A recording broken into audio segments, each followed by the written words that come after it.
Good morning everyone. Welcome to Ujjwala IAS Academy. So today we will discuss the MCQs of 9 July and you can also join us on our Telegram channel for these PPTs and the link is also given in the description box below. So here is the list and these are the 10 topics which we are going to discuss in today's MCQs. So please do take a pause. When you see questions on the screen, you have to answer it first, then see the explanation part and try to get at least 7 questions correct out of 10. So let's begin our today's MCQs. So question number 1 is with reference to section 69A of the IT Act 2000. So the correct option here is A, that means it empowers central government to block public access to any information through any computer resource. But statement second is incorrect. It is not necessary to record the reason in writing for blocking such content because the correct statement is it is mandatory to record the reason in writing for blocking such content. So जो section 69A है IT act 2000 का, वो empower करता है central government को कि वो issue कर सकता है डायरेक्शन कि वो पब्लिक एक्सेस को ब्लॉक कर सकता है किसी भी इंफॉर्मेशन के लिए और किसी भी कंप्यूटर रिसोर्स के लिए। और ग्राउंड जो है जिसके लेवल पे ये ऐसा स्टेप लिया जा सकता है वो है sovereignty and integrity of India, defence and security, friendly relation with foreign states. तो नॉर्मल सिचुएशन में जो पर्सन है या जो इंटरमीडिएरी है जो होस्ट कर रहा है उस इंफॉर्मेशन को, उसके पास हियरिंग के लिए एक पावर दिया जाएगा, यानी कि अगर उसका कंटेंट ब्लॉक करना है उससे पहले उसको सुना जाएगा। लेकिन अगर कोई इमरजेंसी केस है तो उसके अंदर डेजिग्नेटेड ऑफिसर इशू कर सकता है इंटरिम ऑर्डर कि वो उस कंटेंट को ब्लॉक कर दे बिना कोई भी हियरिंग के, यानी उस ओरिजिनेटर को सुनने से पहले भी उसको ब्लॉक किया जा सकता है in emergency situation. Now question number 2 is with reference to lightning. Statement first, lightning strikes on earth due to the building up of a potential difference between cloud and earth. Second, it is a fatal but does not cause any significant damage to life in India. And the correct option here is A, because statement second is incorrect as lightning is the biggest contributor to accidental death due to natural cause in India. सो आप देख सकते हैं कि इसकी fatality कितनी ज़्यादा है और इवन ये लाइव्स भी ले रहा है। तो लाइटनिंग बेसिकली एक विजिबल डिस्चार्ज ऑफ इलेक्ट्रिसिटी है जो होता है when a region of a cloud require an excess electrical charge either positive और negative and sufficient enough to break down the resistance of air. और अर्थ इलेक्ट्रिसिटी का good conductor भी है, साथ में इलेक्ट्रिकली न्यूट्रल भी है। बट जब एक पोटेंशियल डिफरेंस इमर्ज होता है उस टाइम पे ये लाइटनिंग की कंडीशन बन जाती है। और कोई भी टॉल ऑब्जेक्ट जैसे कि ट्री, टावर या फिर बिल्डिंग, ये सबसे ज़्यादा थ्रेटनिंग होते हैं, सबसे ज़्यादा इनके ऊपर लाइटनिंग के स्ट्राइक होने का खतरा रहता है। Now question number 3 is with reference to Zealandia. So the correct option here is B, that means statement first, Zealandia is a submerged continent in the Atlantic Ocean is incorrect. And ये incorrect इसलिए है क्योंकि Zealandia जो है एक submerged continent है in the south Pacific ocean, ना कि अटलांटिक ओशन। और ये टर्म इसको दी गई है 8 कॉन्टिनेंट ऑफ द वर्ल्ड, यानी कि अब 7 नहीं, अब 8 कॉन्टिनेंट हो गए हैं। नाउ यहाँ पे आपके लिए एक बेसिक क्वेश्चन है, आपको पूरे 8 कॉन्टिनेंट बताने हैं और आपको इनको इंक्रीजिंग ऑर्डर में, यानी कि लैंड साइज के इंक्रीजिंग ऑर्डर में इनको अरेंज करना है। और इस कॉन्टिनेंट का area nearly 2 million square meals का माना जा रहा है, लेकिन सिर्फ 6% ही है इस कॉन्टिनेंट का जो अबाव सी लेवल दिख रहा है। तो यहाँ पे ये मैप दिया गया है। Now question number 4 is elements recently news is. So the correct option here is C, that means it is indigenous social media application. So Chinese apps के बैन होने के बाद में ये सब चीज़ें काफ़ी ज़्यादा न्यूज़ में है, तो जो जो रेलेवेंट है यूपीएससी पॉइंट ऑफ व्यू से उन पे आपको ध्यान रखना है। सो एलिमेंट्स जो है वो first made in India social media super application है, तो इसलिए ये इम्पॉर्टेंट हो जाता है। और ये है वो डिज़ाइन किया गया है पॉपुलर सोशल मीडिया एप्स को, उनके फीचर्स को कंबाइन करके और उनको प्रेजेंट करके एक सिंगल यूनिफाइड ऐप बना दिया गया है। और ऐसा इस ऐप में क्लेम किया गया है कि ये यूजर डेटा को किसी भी थर्ड पार्टी को शेयर नहीं करता और जो डेटा है यूजर्स का वो स्टोर करके रखेगा इंडिया के अंदर। सो इस टर्म को आपको याद रखना है। Now question number 5 is Tilleri Conservation Reserve recently news is located in which of the following states of India?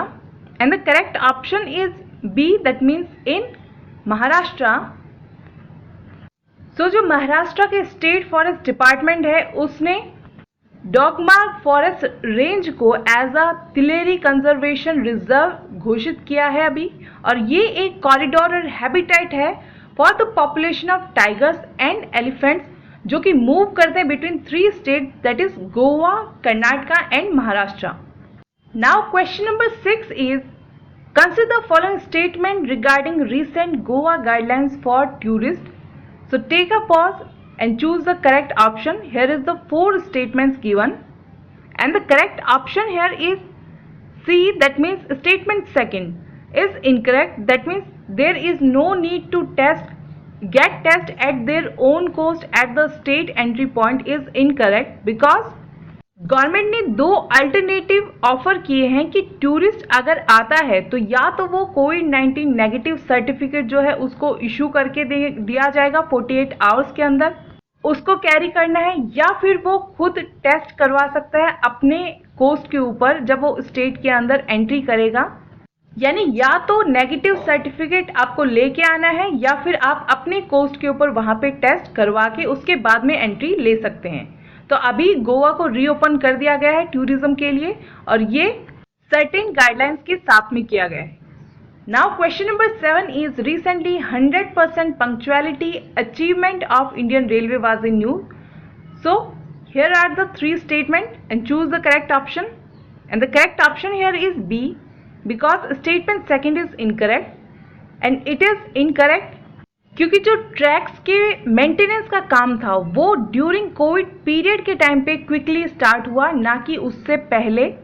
Obviously क्योंकि उस टाइम पे टूरिज्म और ट्रैवल सब कुछ एक तरीके से बंद हो गया था तो वो प्रॉपर टाइमिंग उनको मिल गया कि मेंटेनेंस पे वो ध्यान दे सकें, और इसी वजह से एवरेज स्पीड जो है वो इंक्रीज हो गई है ट्रेन्स की भी। और 100% पंक्चुअलिटी का एक मेन रीज़न ये भी है कि मिनिमम बहुत अभी कम ट्रेन्स हैं जो अभी फंक्शन कर रही हैं, लेकिन उसके बाद भी बहुत सारे ऐसे रीज़न हैं जिसकी वजह से इस अचीवमेंट को सिग्निफिकेंट माना जा सकता है। क्योंकि सिर्फ फ्यू ट्रेन्स का होना एक रीज़न नहीं हो सकते कि 100% पंक्चुअलिटी है। बहुत से ऐसे अनफोर्सीन सिचुएशंस भी हो जाते हैं जिसकी वजह से वो पंक्चुअलिटी कहीं ना कहीं अफेक्ट हो सकती है, बट स्टिल अगर ये सब रेलवेज कर रही हैं तो काफ़ी अच्छा अचीवमेंट है।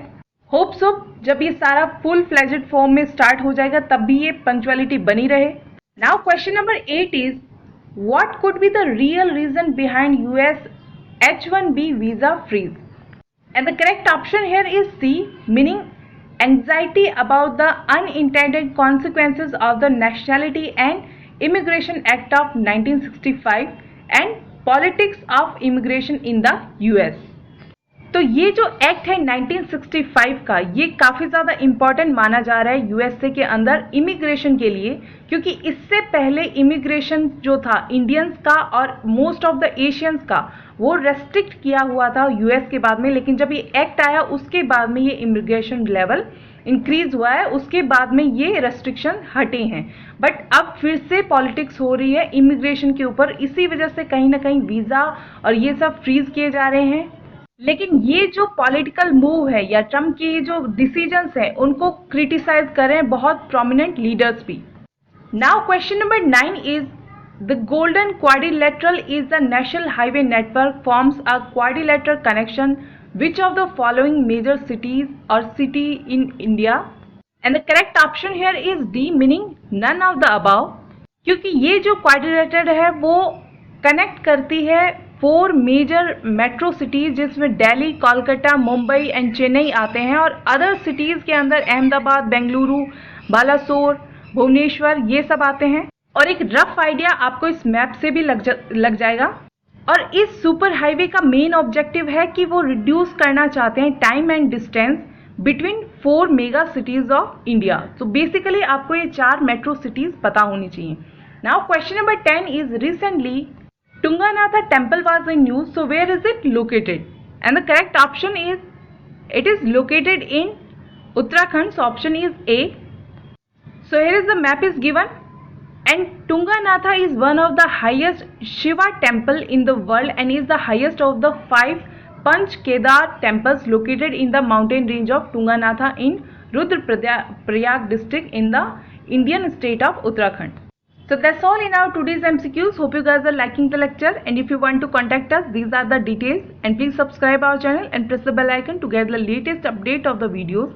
Also like, comment and share the video, and if you want information regarding UPPSC examination and its test series, you can also contact us. So stay safe, stay healthy, have a nice day, and thank you.